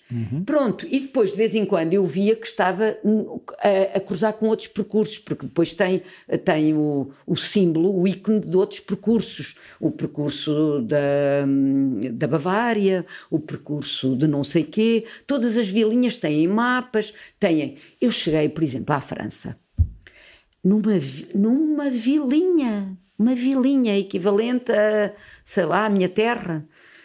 E tenho logo ali, numa antiga estação de comboio, o posto de turismo, que também arranja bicicletas e também mas aluga, se eu quiser. E pergunta-me assim, quer um trajeto para 2 dias, em redondo, linear, para 3 dias, para 4 dias, como é que quer? Uau. E dormidas. Onde é que as quer? Quer parques de campismo, quer turismo rural ou pequenos hotéis? E eu planeio ali num instante, olha, eu quero para 3 dias, e o carro pode ficar aqui no parque, em segurança. Espantoso. Claro.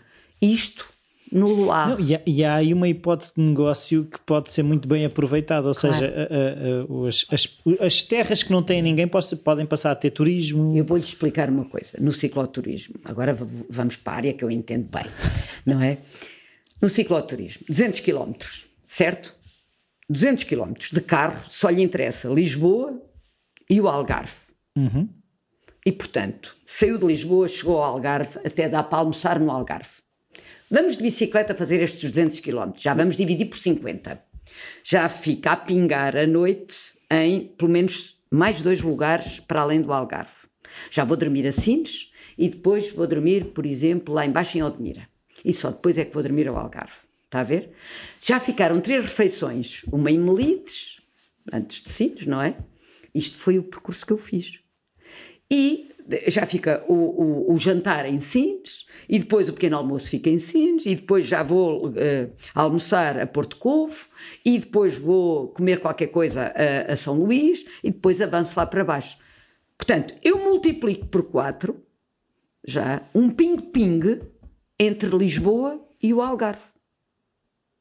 E este ping-ping, o que é que me dá? Sustentabilidade e coesão de território. Porque é um ping-ping que é distribuído também. As pessoas só ficam nos sítios se tiverem rentabilidade, não é? Claro. Agora, eu vou fazer um turismo rural e ninguém lá dorme, porque as pessoas vão diretas daqui para não sei onde, entende? Não dá. Então, este turismo, cicloturismo, possibilita isto, que é um extraordinário. Sim. Não, vamos alimentar mais pessoas, se assim se pode dizer. Elas já não têm a necessidade. Distribuir. Sim, e elas já não têm a necessidade de vir para os grandes centros. Exatamente. Ou seja, para dar sustentabilidade, tem que criar ali condições e diversidade de recursos. E o turismo, neste momento, de facto, este país pode ser e não pode estar, porque o crescimento do turismo neste momento tem sido uma questão mais de sorte do que planeamento político. Sim. Que é, o Norte da África teve um problema grave, não é? Com as primaveras, etc. E, portanto, trouxe ali alguma insegurança, infelizmente. Portanto, não conseguiram mudar aqueles regimes, mas também tiraram de lá uma grande fatia de indústria que veio para Portugal. Depois temos um tempo maravilhoso, que não existe em lado nenhum, não é? E temos um território do mais bonito que há. Eu nunca tinha ido para aquela parte de Trás-os-Montes. A pessoa associa Trás-os-Montes e o Douro ao Douro vinheteiro. Então, e o Douro das Amendoeiras, que também assim em Escadinha. E o Douro da Oliveira, também em Socalco. É de uma beleza extraordinária. A viagem que eu fiz da Guarda até Bragança é de uma beleza extraordinária. Naturalmente, vamos dizer assim, de bicicleta, com 50, já passou de 50 anos. Sim, usei bicicleta elétrica, que me permite nas subidas ter ajuda. Uhum. A bicicleta elétrica, se não pedalar, ela não anda. Não dá para preguiçosos. Não. Tem sempre que pedalar. Tem 4 níveis de ajuda. Pode ir desligada, e aí acarreta 20 kg mais as mochilas. Pode ir em eco, pronto, e aí tem a ajuda que compensa o peso da bicicleta e das mochilas. Depois tem o Tour, que numa subida já lhe possibilita, e depois ainda tem o Sport e o Turbo. Eu fiz uma subida do Douro para Ligares, que são 10 km, assim, a pique. Eu lembro-me que eu nunca tinha utilizado a mudança número 1, porque também tem 7 mudanças, não é? E caiu uma corrente, e a bicicleta começou a andar para trás tal, e eu ia a pique. E o peso era tão grande. Primeiro que eu me metesse outra vez, com a bicicleta a andar, mesmo com o turbo, etc., uma dificuldade, tive que ir primeiro assim, sabe, tentando a estrada na diagonal, de maneira a conseguir, pronto, e foi quase uma bateria ao ar, porque, mas de qualquer das maneiras, é uma bicicleta que me permite uma velocidade em que eu gosto de fotografia. Neste momento, por exemplo, estou a andar mais a pé, porque estou também a estudar a corrida e o a pé. A bicicleta é mais para viajar também agora, mas com o andar a pé uso mais a máquina fotográfica, porque tenho tempo para aquelas coisas todas, enquanto que de bicicleta é o telemóvel que me dá muito mais jeito, porque rapidamente tiro, porque eu faço tudo em cima da bicicleta. Tiro a fotografia, faço perguntas às pessoas, enfim, converso. é uma velocidade que lhe permite conhecer o território de outra forma. É extraordinário isso. Eu, por exemplo, conheço todas as subidas de Cascais e tenho um trajeto para ir para casa de bicicleta elétrica e tenho outro para ir de Brompton, que é uma dobrável, sim, que eu uso para viajar para o estrangeiro também, vai comigo. Eu de Brompton procuro menos subidas possíveis. Ir subindo em vez de subir tudo de uma vez, não é? Exatamente. Com a bicicleta elétrica eu não estou preocupada com isso, o terreno ficou plano, nas subidas meto o tour, neste momento eu faço muito... Mas também é dobrável essa elétrica? Não. Mas há. Mas também deve pesar os tais 20 kg? Não. As dobráveis pesam menos porque são mais pequenas. A minha já é uma tecnologia, por exemplo, a Focus neste momento tem uma bicicleta com 10 kg elétrica. Uau. Que é espantosa, para viajar, é cara. Mas de qualquer das maneiras, se pensarmos no preço dos automóveis, as bicicletas são muito mais baratas, não é? Sim. Pronto, é isto. Neste momento, por exemplo, eu uso comboio, uso automóvel, ando a pé, uso a bicicleta elétrica e uso a Brompton. E a minha mobilidade diária é pensada em função de várias coisas. Se eu há um dia... O tempo que está... Por exemplo, hoje começo as aulas às 11, costumo vir de Brompton, pela ciclovia. Porque de Brompton eu faço mais exercício do que de elétrico. De elétrico eu ponho uma subida e rapidamente eu meto o tour. É escusado, é mais forte, não é? Assim, com a Brompton não tenho cá tours, não tenho cá nada. Não há desculpa. Portanto, faço mais exercício até ao comboio. E faço 40 minutos de bicicleta até ao comboio, fico o exercício resolvido para esse dia, não é? Hoje, que eu poderia ter vindo, não vim. Estava muito frio, vim com a minha filha de carro até ao bairro dos Pescadores, de lá vimos a pé até ao comboio, que são cerca de 10 minutos, e depois venho de comboio e depois venho a pé de lá de baixo até aqui, e em vez de vir direto, que tinha tempo, vou dar uma volta ao estádio inteiro e demoro meia hora a chegar aqui da estação até aqui, porque estou a fazer o meu exercício diário de maneira a fechar a bola verde, que é o exercício que eu tenho, a meta. Era 30, agora já passou uma hora. Eu agora já faço uma hora com muita calma. O vermelho é as calorias, é aqui que eu gasto, e o azul é o tempo em pé. Pronto. E eu tendo isto resolvido, estas bolinhas todas fechadas durante o dia, resolvi o meu exercício físico. E a questão que eu agora estava aqui com curiosidade é perceber o tempo, ou seja, é sempre a medida, eu acho que a grande medida deveria ser mesmo o tempo. Tem mais tempo, tem menos tempo, o tempo é usado...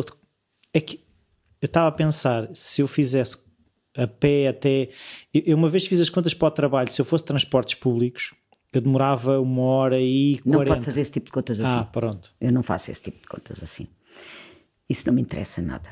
A mim interessa-me o meu fito num dia em que é que vai gastar esse tempo que está a pensar que poupou, não é? Geralmente, por exemplo, quando eu trago o carro, por exemplo, quando eu fui para a conferência lá, eles tinham estacionamento, eu levei o carro, porque depois dava boleia à minha filha, já saíamos muito tarde e punhamos em Cascais, que era um instante.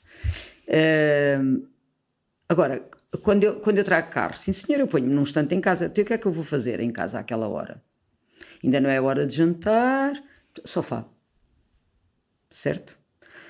Então, se eu for daqui para o comboio a pé, ok, são 10 minutos a pé.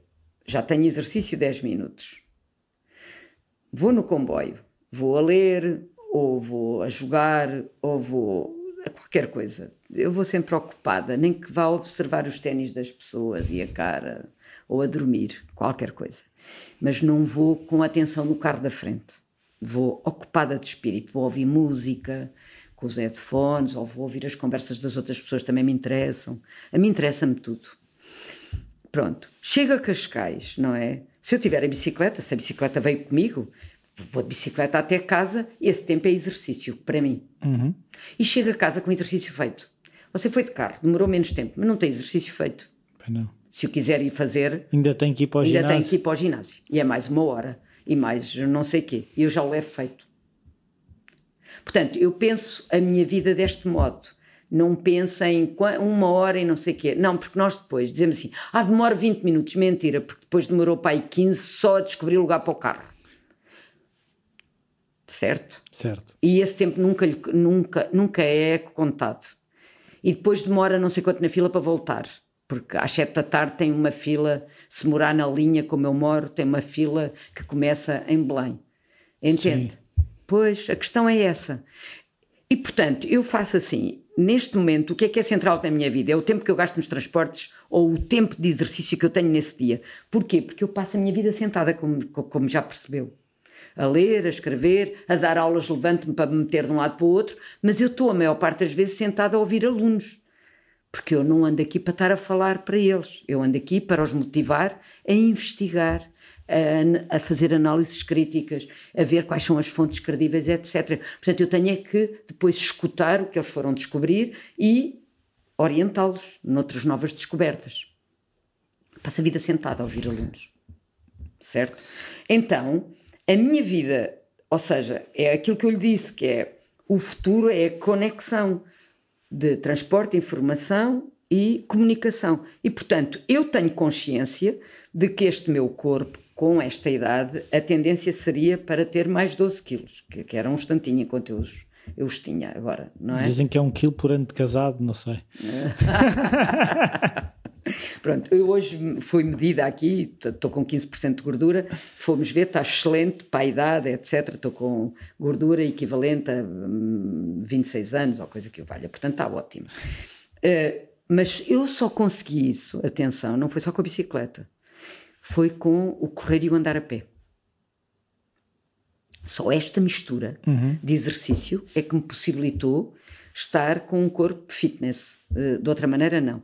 Agora, isso tornou-se uma obsessão? Não, depois a alimentação é imprescindível também. E, portanto, eu neste momento, a minha mobilidade é também espaço para exercício.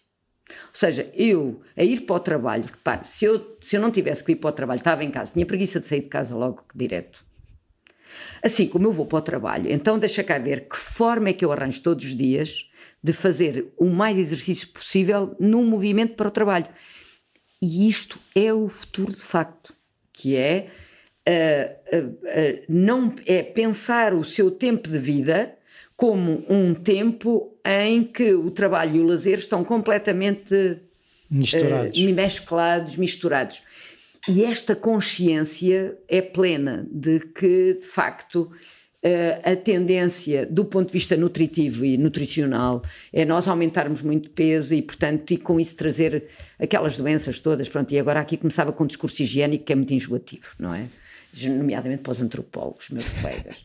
E, portanto, não vou ter esse discurso higiênico, mas, de facto, quanto mais atividade nós tivermos no dia-a-dia, menor a probabilidade nós temos de ter aquelas doenças coronárias, os diabetes, que são doenças que estão diretamente relacionadas com a falta de atividade física.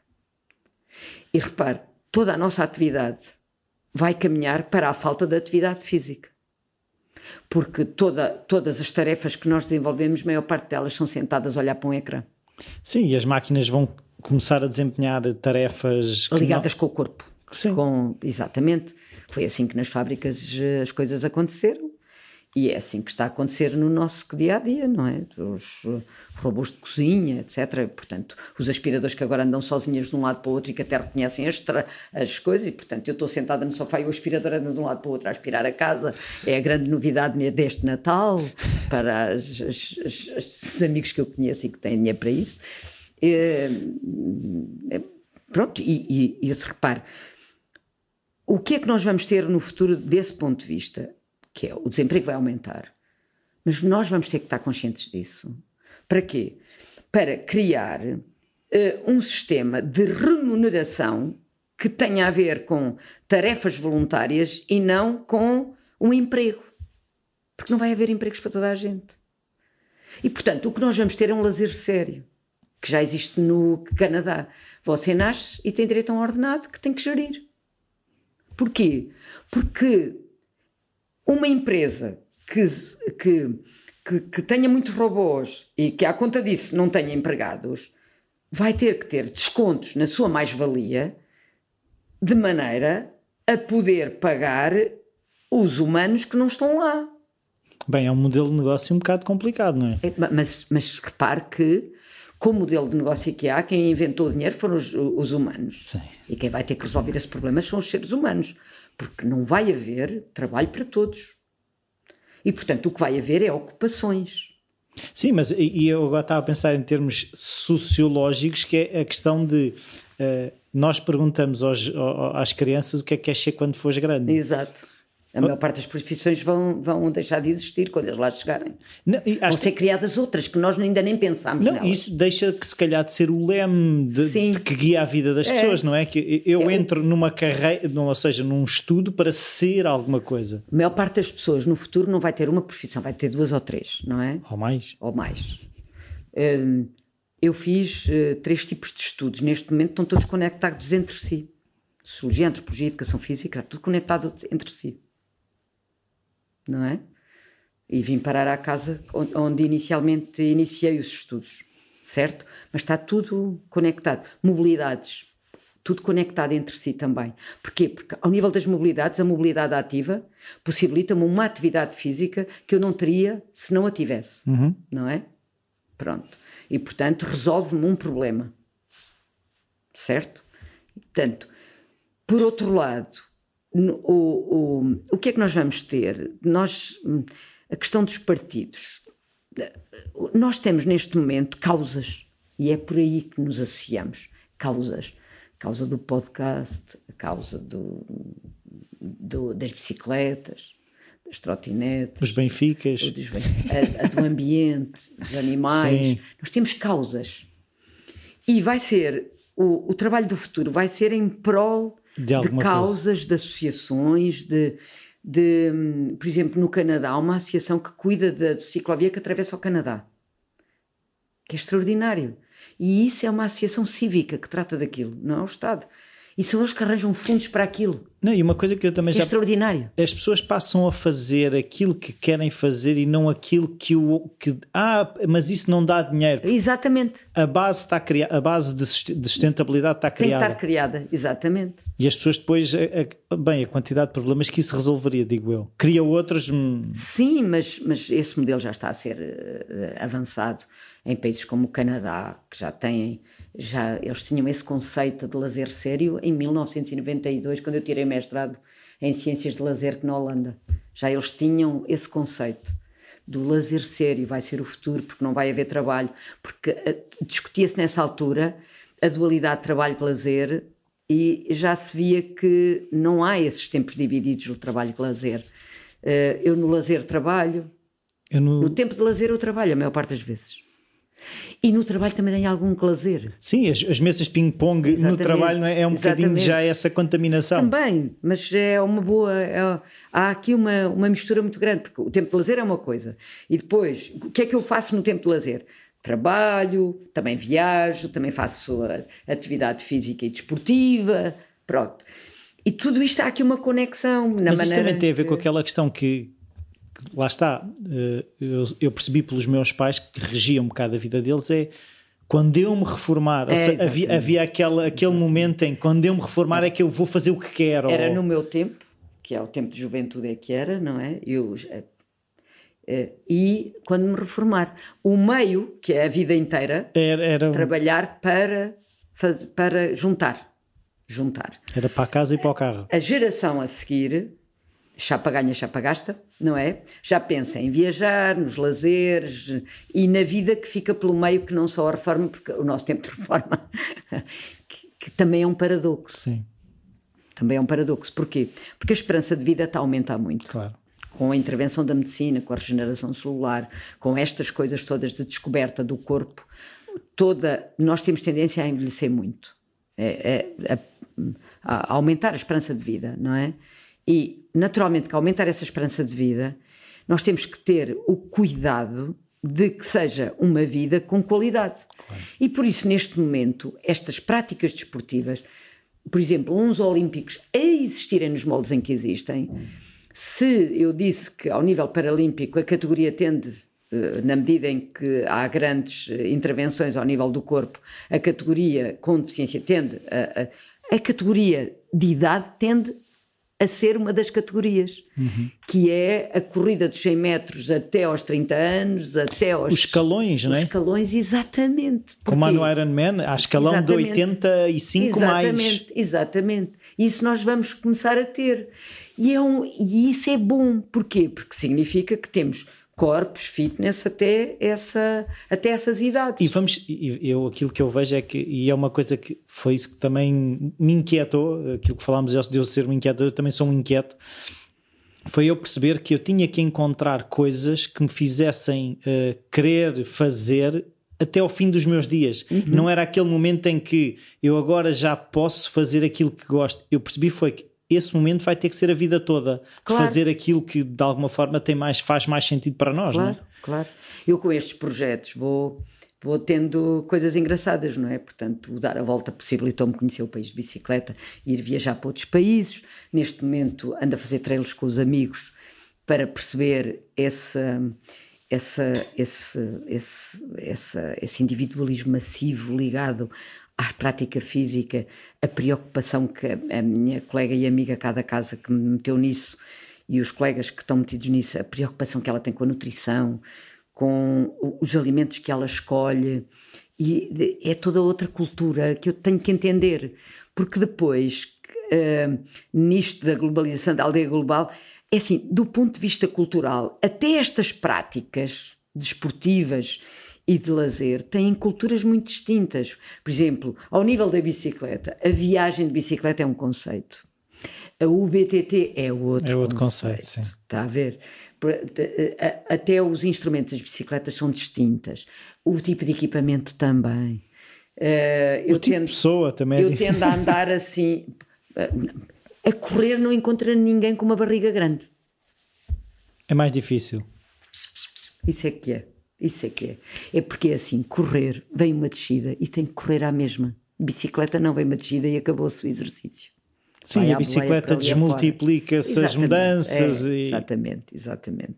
Portanto, a correr o que eu descobri é que é a única forma de eu transpirar completamente e de ficar com aquela sensação no fim que não fico com nada a não ser no fim de correr. Então vamos fechar, que já estamos aqui há um bom bocado.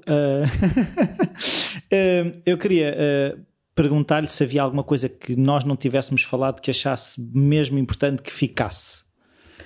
Sim, não, só mesmo sublinhar a parte destes dos dados, os dados biométricos que neste momento eu partilho com empresas internacionais como é o Strava, que é a Suécia, e a Apple, que está na América, e que eu gostaria muito que, do ponto de vista da gestão do espaço público de Cascais, de Oeiras, de Lisboa, zonas que eu utilizo, que esses dados fossem conhecidos, de maneira a que o espaço público fosse planeado, tendo em conta os dados.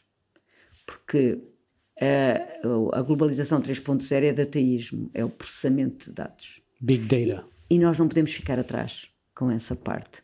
Eu julgo que estamos a ficar para trás, do ponto de vista político e de decisão política e de como é que se planeia as coisas.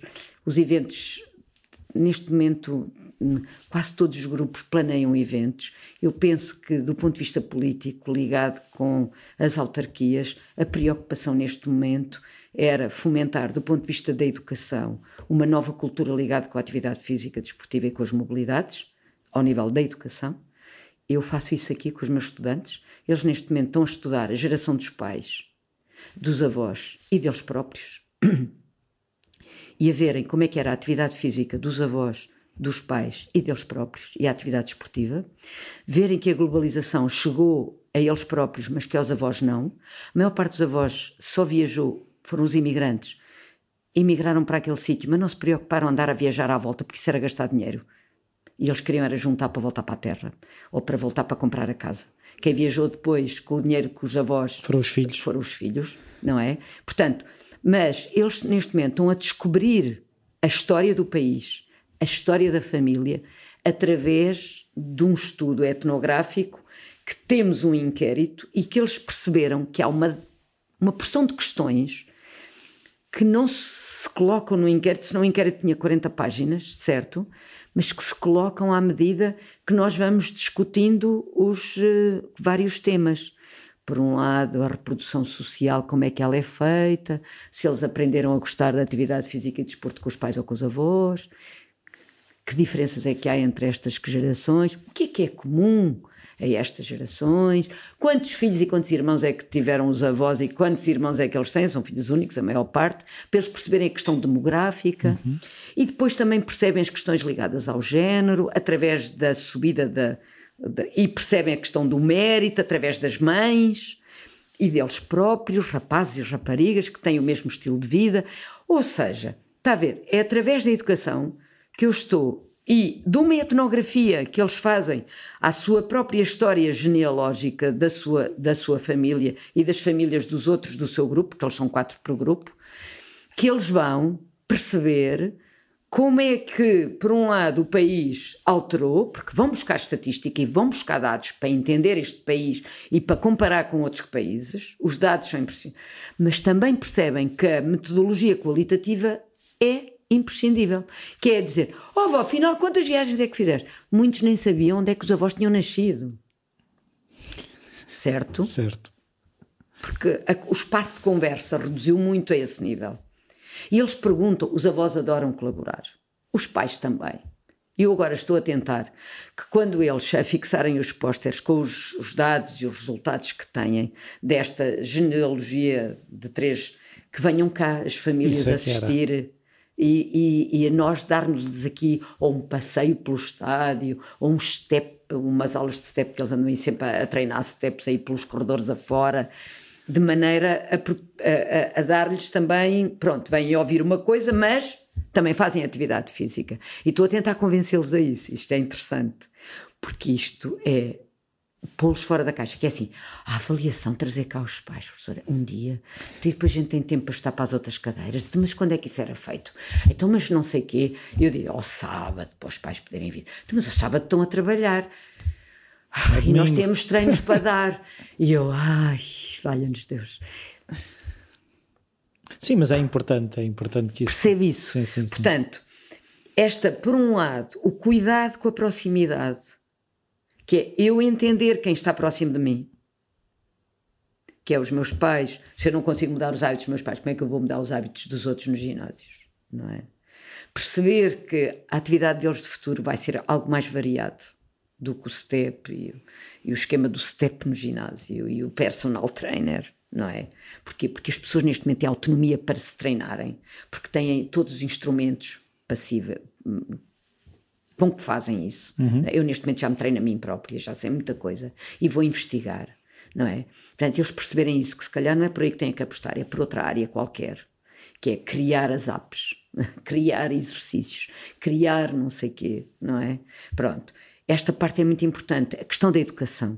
E esta educação pode ser levada para as escolas primárias com projetos interessantes, dos miúdos descobrirem os seus avós. Por exemplo, em Torres Vedras eu estou a tentar que com o Museu Joaquim Agostinho fique acoplado a todo um projeto educativo que leva os miúdos a descobrir como é que os avós andavam de bicicleta, quem era o Joaquim Agostinho, etc. Que não seja só um museu para ir ver a bicicleta do Agostinho, a camisola com que ele teve um acidente. Não, aquele museu servir como mote de ligação ao Eurovelo que atravessa as 4 freguesias lá do concelho, que haja uma rede de ciclovias, que os miúdos venham da escola de bicicleta até ao museu e dão lá mais uma volta com os professores, entende? E que os miúdos descubram a história de Torres Vedras, porque de facto o ciclismo é uma questão identitária, não é? Mas é o ciclismo de corridas. Sim, nós temos essa tradição, mas depois não temos a tradição de andar de bicicleta. Não, isso é os holandeses, que apostaram na ciclovia e no andar de bicicleta. Nós apostamos no desporto, na corrida. Mas é uma coisa estranha, porque assim, eu estava a pensar, no meu caso, eu lembro-me, a bicicleta era um meio de me deslocar. Meio de transporte. Foi durante muitos anos. Para ir para a escola, para ir ter com amigos. Depois veio a FAMEL. Não é? E depois toda a gente tinha... Ainda por cima as coisas não são assim evolutivas, ou seja, a bicicleta, quando deixa de ser usada como meio de transporte, vai saltar para outros modelos, um deles inventado nos Estados Unidos, que é o do BTT, de relação com a natureza. Vai ter o modelo BMX, vai ter aquele modelo dos putos que andam de bicicleta com o boné e com umas bicicletas pequeninas. Acho que é o BMX que se chama. Sim, para fazer... Sim, é urbano, sim. São urbanos. Esses utilizam a bicicleta para a sua deslocação. Quando andam sempre com as bicicletinhas de um lado para o outro, com o boné virado para trás. De jardim. Exatamente, pronto, que são assim malabaristas. Portanto, essa questão evolucionista da bicicleta assim assado também não foi bem assim, ou seja, a bicicleta teve aqui, quando começa a ser perigoso andar nas estradas por excesso de número de automóveis, que trouxe ali uma amoralidade ao nível das... A bicicleta escapou-se para... Foi para o campo, não é? No caso do BTT, e foi para os passeios. E foi para os passeios, que é uma chatice, não é? Portanto, o que neste momento nós estamos a tentar a trazer é a estrada ser um espaço partilhado, que vai ter que ser, não é? Para tudo, trotinetes, automóveis, bicicletas, tudo vai ser espaço partilhado. E por outro lado, depois, os comboios, os transportes públicos massivos. A China com os comboios de alta velocidade está a ser uma coisa do outro mundo mesmo.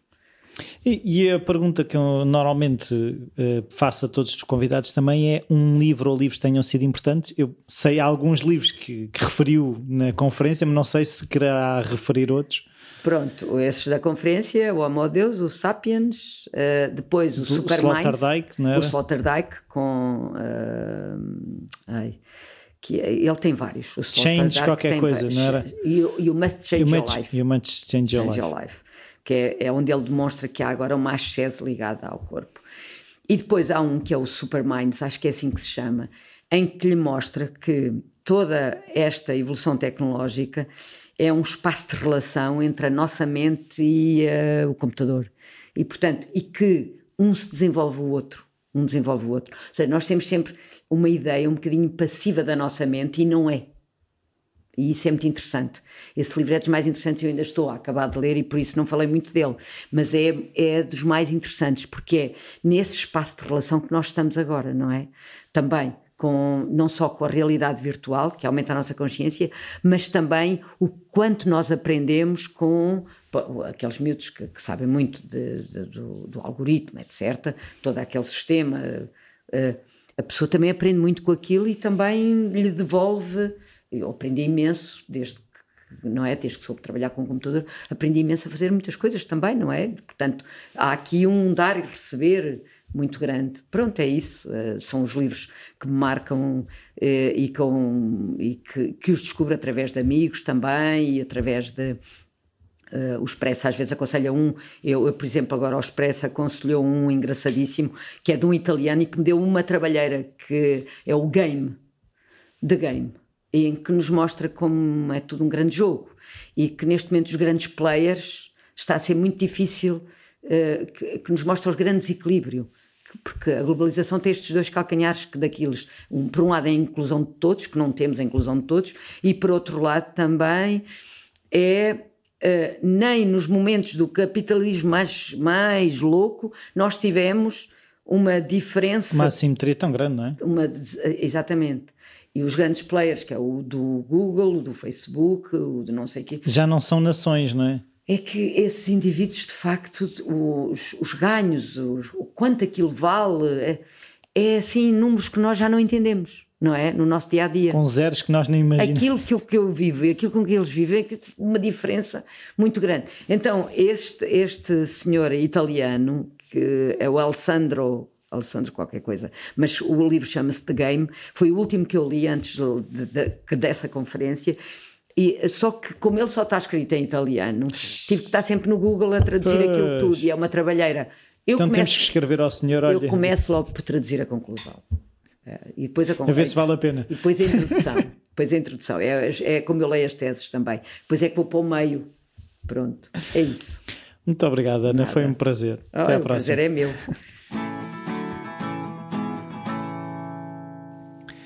Bem-vindos de volta. Espero que tenham gostado de mais este episódio. Se calhar um bocadinho diferente daquilo que costumam ser os episódios do Falar Criativo. São questões que tocam na vida de todos. Toda a gente tem que se deslocar, toda a gente normalmente pensa no tempo que vai demorar do ponto A para o ponto B, e ainda por cima, se é uma mobilidade diária de irmos para o nosso local de trabalho, afeta-nos e muito o nosso desempenho. E aqui a questão que eu percebi vamos ter que repensar a maneira como encaramos a mobilidade. De que forma é que conseguimos, como falámos na conversa, cruzar exercício físico com deslocação, de que forma é que também na deslocação conseguimos inserir o tempo para ler, e muito também perceber que nos diferentes tempos, ou seja, o tempo diferente, a questão que falámos da volta de bicicleta, eu posso tocar noutras economias, noutras ocupações do território, e isso é muito interessante, esta questão de percebermos de como é que a mobilidade, que é um tema que nós achamos que não é assim tão central na nossa vida, o é.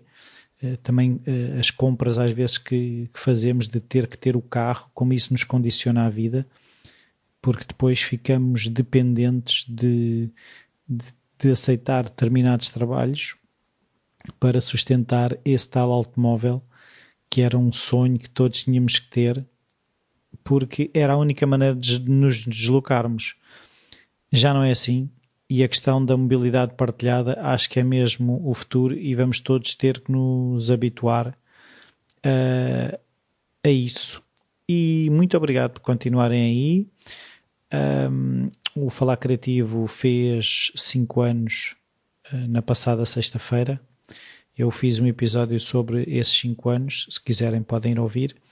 E mais coisas, pedir as avaliações e as críticas no iTunes, como faço sempre. O vosso apoio no Patreon também é importante, e partilhem com os vossos amigos, é uma maneira muito boa de conseguir que o podcast chegue a mais pessoas. Qualquer coisa, dúvidas, sugestões, desabafos, o e-mail rui@falarcreativo.com está sempre disponível.